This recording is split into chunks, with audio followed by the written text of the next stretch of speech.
ಎಲ್ಲರಿಗೂ ನಮಸ್ತೆ. Welcome back to YL tutorial. ಇವತ್ತಿನ ಈ ವಿಡಿಯೋದಲ್ಲಿ ಸೆಕೆಂಡ್ ಸೆಮ್ BCA ಕನ್ನಡ ಸಬ್ಜೆಕ್ಟ್ನಲ್ಲಿ ಶಿವಶರಣೆಯ ವಚನಗಳು ಈ ವಚನವನ್ನು ಸರಳವಾಗಿ ತಿಳಿಸಿಕೊಡುತ್ತೇನೆ. ಅಕ್ಕ ಮಹಾದೇವಿಯ ಈ ವಚನಗಳಲ್ಲಿ ಭಕ್ತಿ, ಆತ್ಮಜ್ಞಾನ ಮತ್ತು ದೈವ ಸಾನ್ನಿಧ್ಯದ ಶಕ್ತಿಯನ್ನು ಅತ್ಯಂತ ಸರಳ ಆದರೆ ಗಂಭೀರ ರೀತಿಯಲ್ಲಿ ಹೇಳಲಾಗಿದೆ. ಮೊದಲ ವಚನದಲ್ಲಿ ಅಕ್ಕ ಮಹಾದೇವಿ ತನ್ನ ಜೀವನದ ಅರ್ಥವನ್ನು ಹುಡುಕುತ್ತಾ ಅಡವಿಯಲ್ಲಿ ದೇವರನ್ನು ಬೇಡಿದಂತೆ ಹೇಳುತ್ತಾರೆ.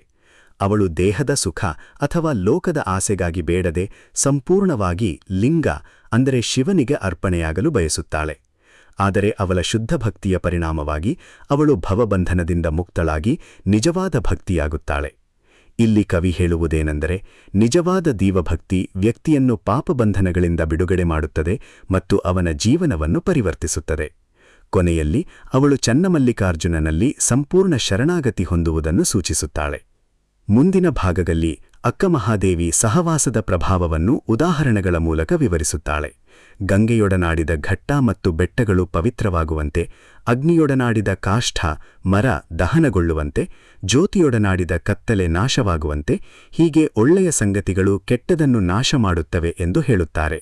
ಇದರ ಅರ್ಥ, ಸತ್ಸಂಗ ಅಥವಾ ಉತ್ತಮ ಸಹವಾಸವು ವ್ಯಕ್ತಿಯ ಜೀವನವನ್ನು ಶುದ್ಧಗೊಳಿಸುತ್ತದೆ ಮತ್ತು ಅವನಲ್ಲಿರುವ ಅಜ್ಞಾನವನ್ನು ದೂರ ಮಾಡುತ್ತದೆ. ಹಾಗೆಯೇ ಜ್ಞಾನಿಯೊಡನಾಡಿದ ಅಜ್ಞಾನಿ ಕೂಡ ಜ್ಞಾನವನ್ನು ಪಡೆಯುತ್ತಾನೆ ಎಂಬುದನ್ನು ಹೇಳಿ ಸತ್ಸಂಗದ ಮಹತ್ವವನ್ನು ಸ್ಪಷ್ಟಪಡಿಸುತ್ತಾರೆ.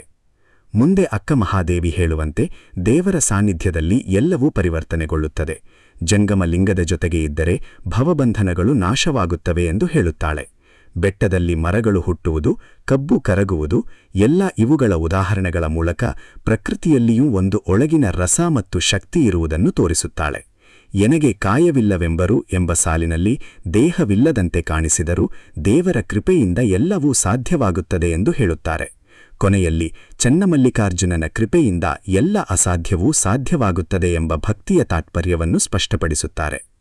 ಒಟ್ಟಿನಲ್ಲಿ ಈ ವಚನಗಳು ಭಕ್ತಿ, ಸತ್ಸಂಗ, ಆತ್ಮಶುದ್ಧಿ ಮತ್ತು ದೇವರ ಕೃಪೆಯ ಮಹತ್ವವನ್ನು ತಿಳಿಸುತ್ತವೆ. ಕೆಟ್ಟ ಸಂಗತಿ ವ್ಯಕ್ತಿಯನ್ನು ಕೆಡಿಸುತ್ತದೆ, ಆದರೆ ಒಳ್ಳೆಯ ಸಂಗತಿ ಮತ್ತು ದೇವಭಕ್ತಿ ವ್ಯಕ್ತಿಯನ್ನು ಉನ್ನತ ಸ್ಥಿತಿಗೆ ಕರೆದೊಯ್ಯುತ್ತದೆ ಎಂಬುದು ಅಕ್ಕ ಮಹಾದೇವಿಯ ಮುಖ್ಯ ಸಂದೇಶವಾಗಿದೆ. ಮುಕ್ತಾಯಕ್ಕ ಅವರ ಈ ವಚನಗಳಲ್ಲಿ ಯೋಗದ ಆಳವಾದ ತತ್ವ, ಆತ್ಮಜ್ಞಾನ ಮತ್ತು ನೈತಿಕ ಜೀವನದ ಮಹತ್ವವನ್ನು ಬಹಳ ಸರಳ ಆದರೆ ಗಂಭೀರವಾಗಿ ಹೇಳಲಾಗಿದೆ. ಮೊದಲ ವಚನದಲ್ಲಿ ಮುಕ್ತಾಯಕ್ಕ ಯೋಗದ ನಿಜ ಸ್ವರೂಪವನ್ನು ಪ್ರಕೃತಿಯ ಉದಾಹರಣೆಗಳ ಮೂಲಕ ವಿವರಿಸುತ್ತಾಳೆ.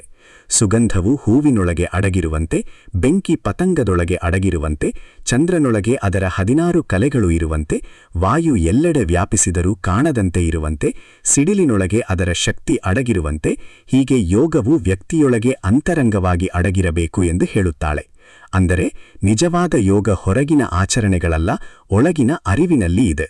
ಈ ರೀತಿಯ ಯೋಗವೇ ತನ್ನ ತಂದೆ ಅಜಗಣ್ಣ ಹೇಳಿದ ನಿಜವಾದ ಯೋಗ ಎಂದು ಅವಳು ಹೇಳುತ್ತಾಳೆ.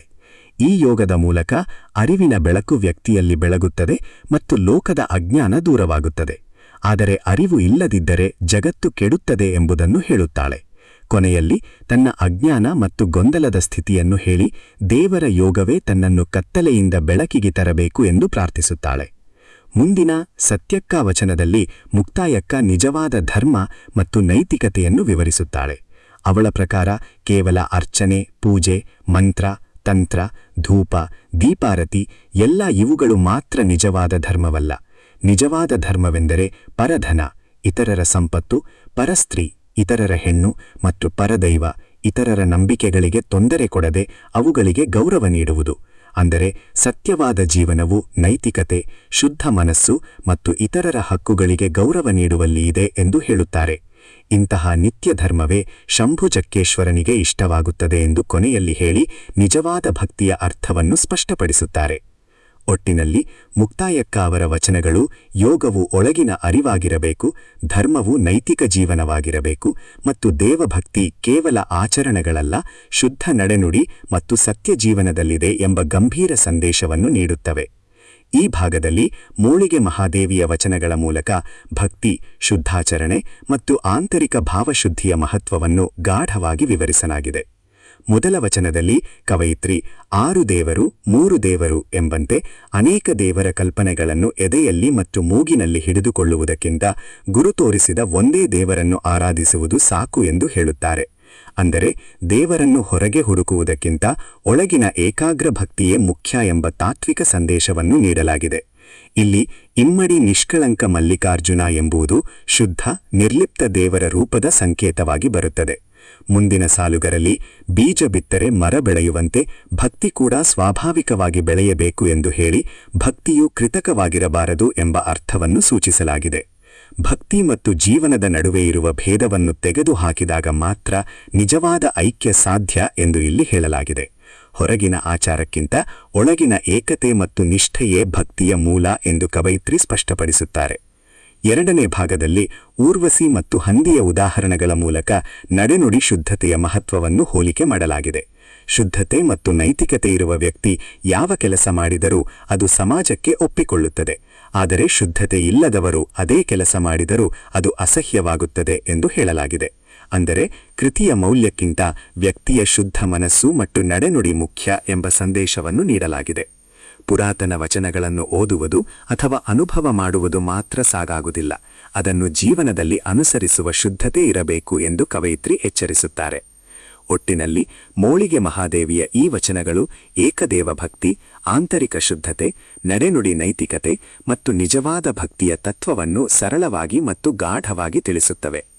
ಈ ವಿಡಿಯೋ ನಿಮಗೆ ಇಷ್ಟವಾಗಿದ್ದರೆ ಲೈಕ್, ಶೇರ್, ಕಮೆಂಟ್ ಹಾಗೂ ಸಬ್ಸ್ಕ್ರೈಬ್ ಮಾಡಿಕೊಳ್ಳಿ.